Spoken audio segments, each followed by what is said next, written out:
మీరు law of attraction coach అవ్వాలనుకుంటున్నారా? అయితే విశ్వం Vijay academy మీకు హెల్ప్ చేస్తుందండి. అయితే మీరు అనొచ్చు, ఏంటి సార్ నేను లా ఆఫ్ అట్రాక్షన్ కోచ్ అవుతే నాకొచ్చే బెనిఫిట్స్ అని అనొచ్చు. చూడండి, మీరు అనుకున్నటువంటి లక్ష్యాలను సాధించడంతో పాటుగా ఇతరుల యొక్క లక్ష్యాలను కూడా మీరు సాధించవచ్చు. వారు ఏదైతే డ్రీమ్స్ అనుకున్నారో ఆ డ్రీమ్స్ మీరు ఫుల్ఫిల్ చేయడం ద్వారా సెల్ఫ్ సాటిస్ఫాక్షన్ అనేది వస్తుంది. First one. సెకండ్ ఇస్ మీకు ఒక ప్యాసివ్ ఇన్కమ్ సోర్స్ కూడా మీకు హెల్ప్ అవుతుంది. దీనికోసం మీరు చేసిన వృత్తి కానీ ప్రవృత్తి కానీ పక్క పెట్టాల్సిన అవసరం లేదండి. మార్నింగ్ ఒక 1 అవర్ అండ్ ఈవినింగ్ ఒక 1 అవర్ కేటాయించుకుంటే సరిపోతుంది మీ ట్రైనింగ్ కోసం. సో నేను లా ఆఫ్ అట్రాక్షన్ కోచ్ అవి 10 మందికి హెల్ప్ చేయాలని మీరు అనుకుంటే మాత్రం విశ్వం విజయ్ అకాడమీ అనేది మీకు హెల్ప్ చేస్తుంది. చాలా నామినల్ ఫీతో గ్రేట్ వాల్యూ అనేది ఇవ్వడం జరుగుతుంది.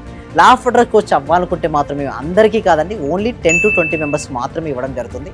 మీరు అవ్వాలనుకుంటే మాత్రం వెంటనే డిస్ప్లే అవుతున్న నెంబర్కి కాల్ చేసి మీరు రిజిస్ట్రేషన్ చేసుకోగలరు. My name is Vishwam Vijay. Thank you so much.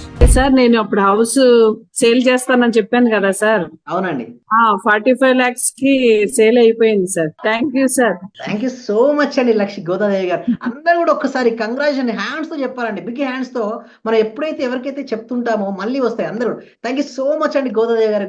Congratulation అండి. ఇంకా మీరు మరింత ముందుకెళ్ళాలి. నా రిజల్ట్ చాలా ఉన్నాయి సార్. Thank you sir. నాకు ఫస్ట్ ఆఫ్ ఆల్ నేను నమ్మలేదు. మా సుధారాణి గారు చేస్తున్నప్పుడు ఒక రోజు పౌర్ణమి రోజు చేపించారు నా చేత. నాకు ఆటోమేటిక్ గా నాకు ఇంట్రెస్ట్ వచ్చింది. ఫస్ట్ మా హస్బెండ్ నన్ను ఇంట్లో గొడవ చేస్తుంటూ ఉండేవాళ్ళు. ఆఫీస్ నుంచి ఇంటికి వచ్చే లోపల ఫస్ట్ తన మీద అనుకున్నాను. ఈ రోజు ఆఫీస్ నుంచి వచ్చి ఎంత రిస్క్ లో ఉన్నా సరే నవ్వుతూ స్మైలీతో నాతో స్పెండ్ చేస్తున్నారు. నేను మీకు పరిచయం అయిన దగ్గర నుంచి నేను డైలీ మార్నింగ్ క్లాస్ వింటూ ఉంటాను సార్. అంటే మాకు హోమ్ మేకర్ కదా, కుకింగ్ పని ఉండటం వల్ల నేను ఏదో ఒక టైం అంటే నైట్ కంపల్సరీ చేసుకొని కొనుక్కుంటాను సార్.